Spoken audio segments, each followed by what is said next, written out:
Peace, family. You know, when I look at the integrities that surrounds this president of the United States, this system of government as a whole, and think about how black people have no alternative, it is absolutely sickening. Here we are, 249 years old, this country is.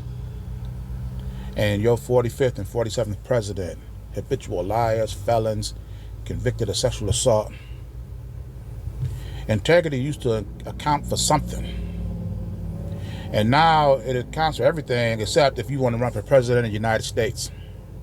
That is absolutely sickening.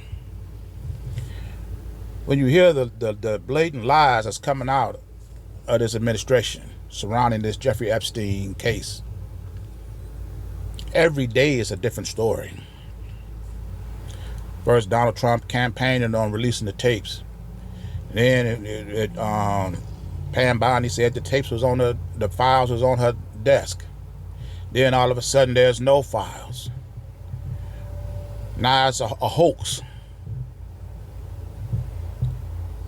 And now just the other day, the Speaker of the House, Mike Johnson, says that Donald Trump was actually an FBI agent working to get information against Jeffrey Epstein. When you start telling lies of this magnitude, this tells you that there's something big underneath. There's something these people are trying to hide. And when I look at Donald Trump's demeanor around this topic, the insensitivity that he has for this case, and the women that went through it.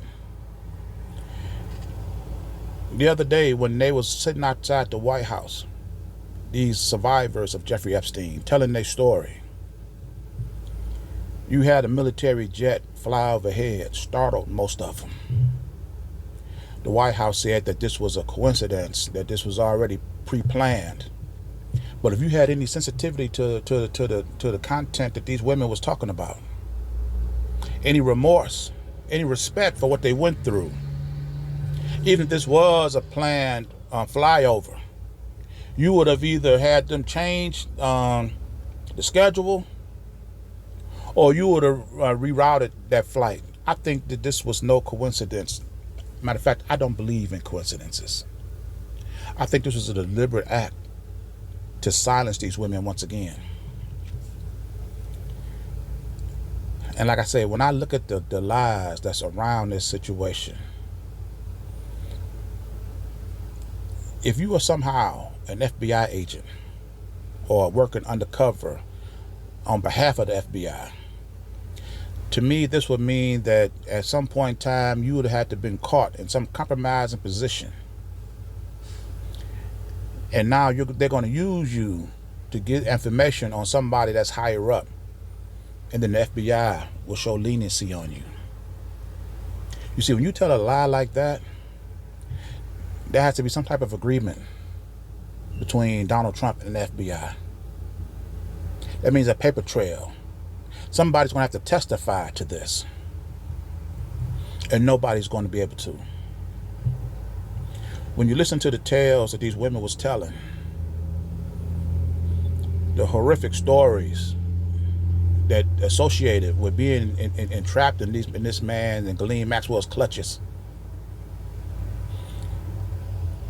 One of the women said that Jeffrey Epstein had an 8x10 photograph of Donald Trump on his desk. I have had many good friends over the years, but not once have I ever had or desired to have an 8x10 picture of this guy on my desk, in my locker, where I could just see his face. You know, I'm going to say this. I believe that this country has elected a child predator as president of the United States. At the very worst, either Jeffrey Epstein was the master and he was teaching Donald Trump, or Donald Trump was the master and Jeffrey Epstein was his apprentice, learning the craft of child trafficking. or at Jeffrey Epstein and Donald Trump were some type of competitors in this field. And Jeffrey Epstein is looking at this guy on his desk as his main competition. This is the guy that I got to beat. Or at the very least,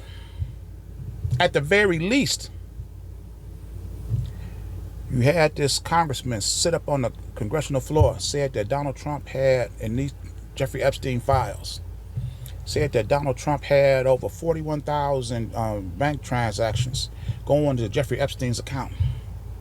Now, either Donald Trump had some insatiable desire for underage girls, or he was some type of facilitator where people were giving him money and he was taking a cut off the top and paying Jeffrey Epstein for these people to have access to these young girls.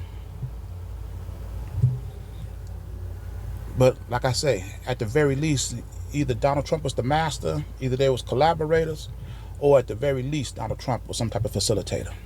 And this is the guy that's sitting as president of the United States right now.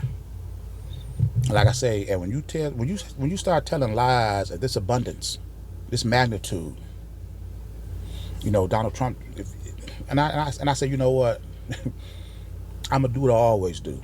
I'm gonna take what you say as 100% truth. Let's say Mike Johnson was absolutely right. Donald Trump was some type of FBI informant. Donald Trump said that one of the reasons why he didn't want to release the Jeffrey Epstein files is because there was a lot of people names associated with this. And due to all the misinformation, he wouldn't want nobody's name to be soiled unnecessarily. Well, then, Donald Trump, if you were an FBI informant and you were sent there to get information on Jeffrey Epstein, don't worry about the reports that the fake news is going to put out there. Just report on what you saw. Report on what you turned over to the FBI. And then specify exactly why you end up working for them in the first place. So we don't have to rely on the fake news. We could depend on your news. But either way, Donald Trump is not going to do that. Because this man is a liar, this administration is a liar. And like I said, the fact that we don't have no alternative to a system of government over our education, our health, our employment, our pay, our food, our courts, is absolutely disgusting to me. But I'm in this video here. And as always, leave your thoughts in the comments, and I'll see you in my next video. Ashe.